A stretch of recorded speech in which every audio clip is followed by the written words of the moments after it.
ہاتھ باندھے اور مرد ناف کے نیچے، یہ فرق کون سی حدیث میں لکھی ہوئی ہے؟ دیکھیں جہاں تک نماز میں ہاتھ دیکھیں سب سے پہلے میں یہ بتا دوں کہ جب سے ان کا مناظرہ ہوا ہے تب سے بہت ساری پرانی ویڈیوز لوگ ان کی نکال کے اور یہ بتانا چاہتے ہیں کہ بھئی جو کچھ انہوں نے کہہ دیا سب حق پر ہے، سب حق ہے، یعنی وہ ڈھونڈ کے نکال کے لالا کے چلا رہے ہیں۔ ایسی بہت ساری ویڈیوز، انہیں میں سے ایک یہ بھی ہے، تو ذرا اس پہ ہم تبصرہ کریں گے انشاءاللہ۔ باندھنے کا تعلق ہے تو سینے پر ہاتھ باندھنے کی بھی احادیث میں دلیل ملتی ہے، اور ناف کے نیچے بھی ہاتھ باندھنے کی دلیل احادیث میں ملتی ہے۔ جہاں تک عورتوں کا تعلق ہے تو فقہا کا اس پر اتفاق ہے کہ عورتیں سینے پر ہاتھ سوال کیا ہوا ہے یہ ذہن میں رکھیے، ان سے سوال یہ ہوا ہے کہ عورتیں، خواتین جو سینے پہ ہاتھ باندھتی ہیں تو اس کی کیا دلیل ہے؟ یہ مفتی صاحب سے سوال ہوا ہے کہ خواتین جو سینے پہ ہاتھ باندھتی ہیں اس کی کیا دلیل ہے، تو یہ ان سے سوال ہوا ہے۔ پھر سے سن لیجئے ان سے سوال کیا ہوا ہے۔ عورت سینے پہ ہاتھ باندھے اور مرد ناف کے نیچے، یہ فرق کون سی حدیث میں لکھی ہوئی ہے؟ دیکھیں سوال یہ ہے کہ عورت سینے پہ ہاتھ باندھے گی اور مرد ناف کے نیچے، تو اس فرق کی کیا دلیل ہے؟ یعنی خواتین سینے پہ ہاتھ باندھیں گی، اس بات کی دلیل مفتی صاحب سے پوچھی گئی۔ تو اب دیکھیے دلیل میں کیا فرماتے ہیں۔ جہاں تک نماز میں ہاتھ باندھنے کا تعلق ہے تو سینے پر ہاتھ باندھنے کی بھی احادیث میں دلیل ملتی ہے، اور ناف کے نیچے بھی ہاتھ باندھنے کی دلیل احادیث میں ملتی ہے۔ میں سوال یہ ہو رہا ہے کہ یہ جو فرق ہے نا خواتین اور مرد کا، صرف مردوں کے تعلق سوال نہیں ہو رہا ہے کہ آپ کہیں دونوں طرح کی حدیث ملتی ہے، دونوں طرح کی حدیث ملتی ہے تو کیا خواتین کو بھی دونوں طرح عمل کرنے دیں گے آپ کہہ رہے دونوں طرح حدیث ملتی ہے، تو مسئلہ خواتین سے متعلق سوال ہو رہا ہے آپ سے، تو کیا آپ کہنا چاہتے ہیں کہ خواتین بھی ناف کے نیچے بھی باندھیں، سینے پہ بھی ہاتھ باندھیں؟ تو اصل جو سوال ہے اس کا جواب آپ دیجئے، دیکھیں ان کا جواب آتا ہے کہ نہیں اس میں، اور کتنا آتا ہے۔ جہاں تک عورتوں کا تعلق ہے تو فقہا کا اس پر اتفاق ہے کہ عورتیں سینے پر ہاتھ باندھے، کیونکہ دلیل کیا دے رہے ہیں؟ نہ قرآن سے، نہ حدیث سے، نہ جو ہے صحابہ کرام کے آثار سے، کہیں سے کوئی دلیل نہیں ہے۔ کہہ رہے ہیں فقہا کا اس بات پر اتفاق ہے۔ بھئی کہاں فقہا کا اتفاق ہے؟ 4 مذاہب میں مذہب حنبلی، اس میں تو خواتین کو ناف کے نیچے ہاتھ باندھنے کی بات کی جا رہی ہے، انہوں نے کہا کہ سینے پہ ہاتھ باندھیں، تو یہ فقہا کا اتفاق کیسے ہو گیا بھائی؟ یعنی 3 مسلک لوگ مل کے کیسے 3 مسلکوں کا اتفاق کیسے اتفاق ہو جائے گا؟ بلکہ تینوں بھی نہیں ہے، یعنی 1-2 فقہی مسلک یا 1-2 علماء یا 1-2 مجتہدین نے کسی بات کو کہہ دیا تو اس کو، یا فقہ حنفی کے سارے لوگوں نے اتفاق کر لیا تو پوری امت کا اتفاق کیسے ہو جائے گا؟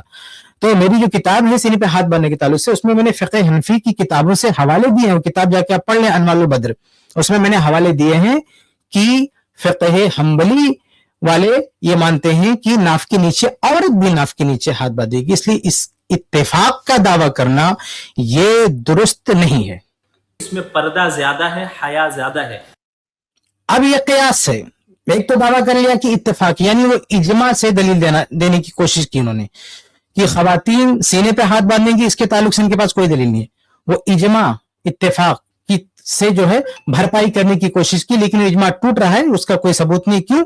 اس لیے کہ فقہ حنبلی والے کہتے ہیں کہ ناف کے نیچے عورت ہاتھ باندھے، تو اجماع کہاں سے ہوا؟ اجماع نہیں ہوا۔ اب یہ قیاس، کیونکہ اس میں پردہ زیادہ ہے، یہ کہہ رہے ہیں کہ اس میں پردہ زیادہ ہے، اس لیے وہ سینے پہ ہاتھ باندھیں گے۔ دیکھیے جہاں تک مردوں کا تعلق ہے تو مصنف ابن اور یہ پردہ زیادہ ہے اس لیے سینے پہ ہاتھ باندھیں گے۔ بھئی اللہ کے نبی صلی اللہ علیہ وسلم نے فرمایا کہ صلو کما رأیتمونی اصلی، نماز ویسے پڑھو جیسے مجھے پڑھتے ہوئے دیکھو۔ یہ کسی مرد یا عورت کو اختیار نہیں کہ خود سے نماز کا کوئی طریقہ ایجاد کرے۔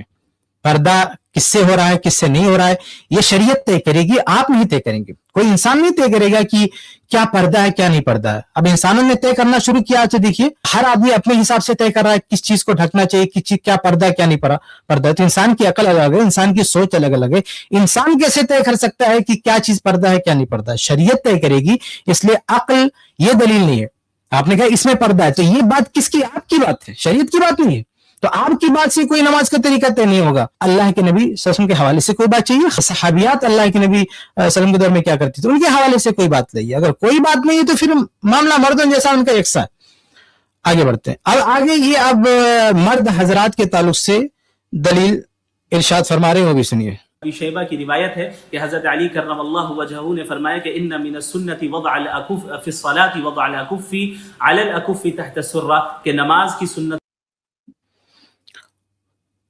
صورتوں میں سے یہ چیز ہے کہ ایک انسان اپنے ایک ہتھیلی کو دوسری ہتھیلی پر رکھے اور ناف کے نیچے ہاتھ باندھے. اسی طرح مصنف اب آپ دیکھیے کہ مرد حضرات ناف کے نیچے ہاتھ باندھیں گے. اس کے تعلق سے مفتی صاحب نے جو سب سے پہلی دلیل ہے وہ بہت غور کرنے کے قابل ہے کہ علی رضی اللہ تعالیٰ عنہ کے حوالے سے انہوں نے یہ دلیل پیش کی ہے.